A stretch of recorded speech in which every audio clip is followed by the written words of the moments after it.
안녕하세요. 이번에도 학점, 성적평가, 제가 여기서 말하는 성적평가는 대학생, 대학교에 관련된 이야기입니다. 바로 그 옆에 영상, 제가 바로 옆에 영상 찍었을 때는 이제 수강생과 수강생 몇 명인지 거기에 대한 학점의 비율을 말씀을 드렸는데요. 지금 이 영상은 이제 채점을 할 때 도대체 그럼 교수님은 어떻게 하는 거냐? 라는 거에 대해서 좀 말씀을 드리려고 합니다. 일단 논쟁의 여지가 없는 게 객관식 그리고 단답형, 괄호 넣기라 그래서 딱 그 단어를 써야 되는 단답형 그리고 객관식은 뭐 그거는 정답과 오답이 딱 구분이 되기 때문에 설명을 드릴 게 없어요. 만약에 문제 자체가 잘못됐거나 문제 출제할 때 뭐 어떤 오류가 있으면 그것은 당연히 그 문제에 대해서는 그냥 무효 처리가 되는 건데, 제가 볼 때 대학교에서 그렇게까지 뭐 할 일은 거의 없을 것 같고, 일단 단답형과 객관식은 논외로 얘기합니다. 자, 대신에 이런 게 있어요. 단답형 하나가 몇 점이에요? 이렇게 묻는 분들이 많거든요. 뭐 저 같은 경우는 단답형 한 문제 1점 이렇게 얘기하고, 만약 객관식 뭐 4지선다형, 5지선다형 있으면 그 뭐 한 문제당 뭐 3점짜리도 있고 한 문제에 5점짜리도 있고 이런 식으로 배점을 구분하는 것 정도는 뭐 다른 교수님들도 마찬가지라고 생각을 합니다. 그리고 이제 쓰는 시험이요. 무언가를 설명하거나, 설명이라는 것은 내가 알고 있는 것을, 내가 공부한 것을 답안지를 읽는 사람, 주로 교수님이죠.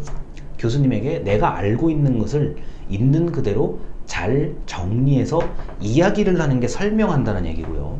논술형, 우리가 대학교 입학 논술처럼 논술은 자신의 근거를, 자신의 주장을 여러 가지 근거를 동원해서 내 생각은 이렇다.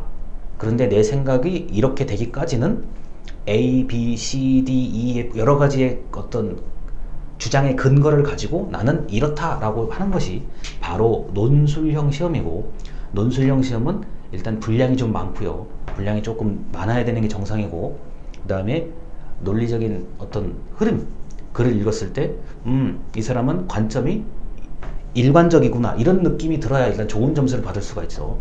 이렇게 얘기했다가 갑자기 이렇게 얘기했다가 이렇게 되면은 이제 좀 문제가 있을 수가 있습니다.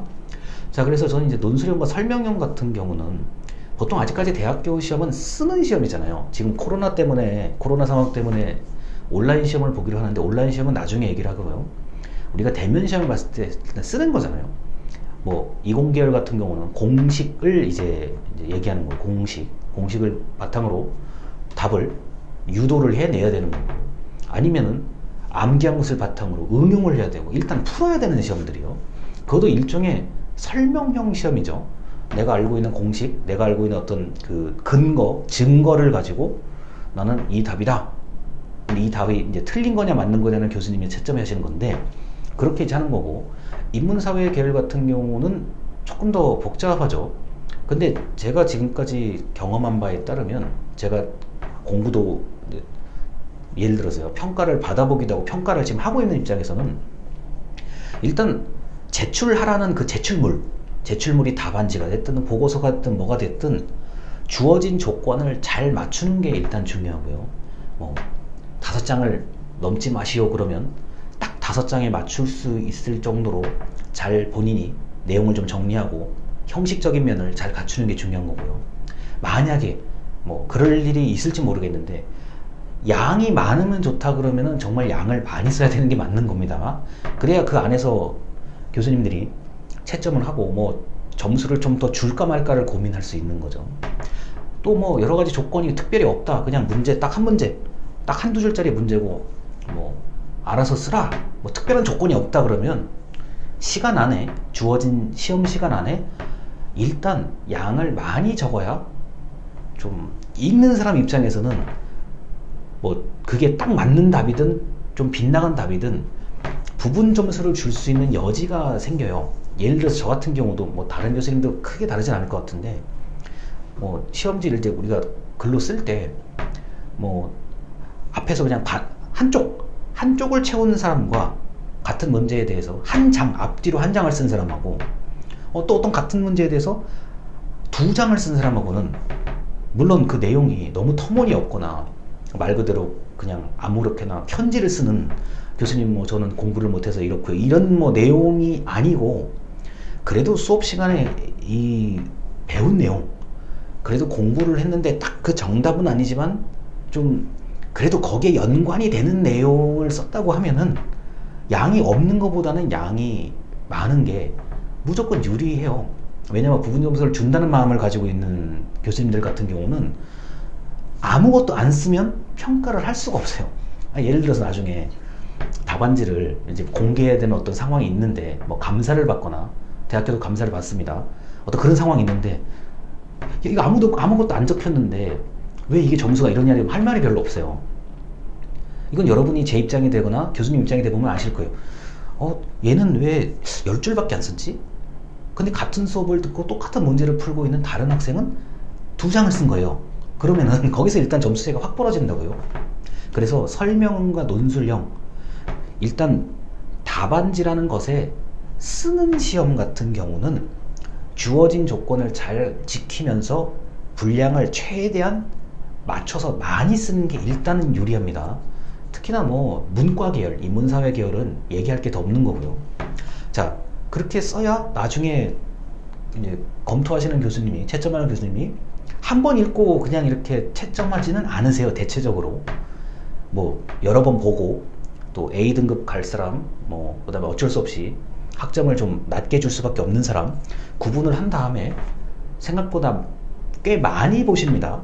여러 번 봐야 되고, 그 다음에 우리 보통 학교에 있는 성적 시스템에 입력할 때 입력 잘못하면 안 되잖아요. 만약에 저 같은 경우 수강생이 100명인데 100명 입력 잘못하면 안 되는 거고, 그 다음에 동명이인이 있으면 안 되는 거고, 그 다음에 가끔 이제 외국인 학생들이 들어온다 그러면은 좀 아무래도 이름 같은 게 좀 낯설어요. 이러면 좀 더 여러 번 내가 실제 채점한 점수와 입력한 점수가 달라지면 안 되잖아요. 그래서 이것도 여러 번, 최소한 제가 제 기준으로 한 대여섯 번 이상 정도는 봅니다. 그렇게 해서 이제 성적을 볼 수 있도록 공시를 하고, 그 다음에 이의 신청이 있으면 뭐 성적 시스템에서 이의 신청을 받을 수도 있고, 또는 저 개인적으로는 이메일을 통해서 이의 신청을 제기할 수도 있습니다. 그러면 이제 교수님들마다 나름대로 어떤 식으로 이제 답변을 하실지는 교수님마다의 차이가 있는 거고요. 저 같은 경우는 뭐 점수를 어떻게 해서 몇 점을 받았다, 뭐 이런 식으로 알려주는 편에 속하는 사람입니다. 자, 그리고 마지막 성적 처리가 완전히 끝날 때까지 그 답안지를 또는 뭐 문제지나 답안지 같은 것들을 여러 번 검토하는 일이 반드시 생겨요. 그리고 이제 여러분이 이제 채점을 하는 입장이 되면 이제 확실히 이해가 되실 텐데, 그러니까 A하고 B 이 경계선에 있는 분들, 그 다음에 B하고 C 경계선에 있는 분들, 이 경계선에 있는 분들의 답안지 같은 경우는 더 꼼꼼하게 검토를 해야 됩니다. 왜냐면은 이 경계선에 있는 분들이 보통 이제 자신이 생각하는 점수와 이제 점수 결과를 받아봤을 때 점수가 다르면 굉장히 이제 좀 난감해하는 경우들이 많아요. 나는 요 정도 하면은 나 A 점수 받을 것 같은데 왜 B 플러스일까? 또는 내가 이 정도면 B는 나올 것 같은데 왜 C 플러스 또는 C일까? 이거에 대한 이제 당연히 의문이 생기기 때문에 경계선에 있는 답안지 같은 경우는 좀 여러 가지 더 꼼꼼하게 검토를 합니다. 그리고 이제 마지막으로 이제 제가 지금 시험에 대해서만 얘기를 했는데, 이제 출석, 그 다음에 과제 같은 게 있거나 발표를 하는 건 지금 빼고 얘기를 드리는 거고요. 출석 같은 경우는 일단 한 번 빠지는 것까지는 제가 그게 점수에 크게 반영이 안 될 수가 있는데, 의무적으로 점수에 반영이 되는 시스템들이 요새는 많아요. 전자출석이기 때문에, 전자출결이기 때문에 결석으로 처리가 된 상태에서 그냥 저절로 출석 점수가 저절로 딱 맞춰지는 경우들이 있어요. 출석 점수가 만점인데 한 번 빠지면 5점을 이제 깎고, 두 번 빠지면 10점을 깎고, 이런 식으로 자동적으로 출석 점수는 채점이 되기 때문에 한 번 빠지는 것까지는 제가 이해가 될 것 같은데, 세 번 빠지는 거는 제가 볼 때는 높은 점수를 받기가 좀 많이 힘들어요. 그거는 자동적으로 점수가 계산되는 거기 때문에 좀 쉽지가 않습니다. 그래서 출결도 의외로 굉장히 중요한 성적평가의 변수라고 보시면 되겠습니다. 한 영상에서 너무 많은 얘기를 할 수가 없기 때문에 현재 이 영상에서는 이게 채점을 할 때, 그리고 답안지를 쓸 때 어떻게 해야 되는지에 대해서 대략적으로 말씀을 드렸습니다. 자, 들어주셔서 감사합니다.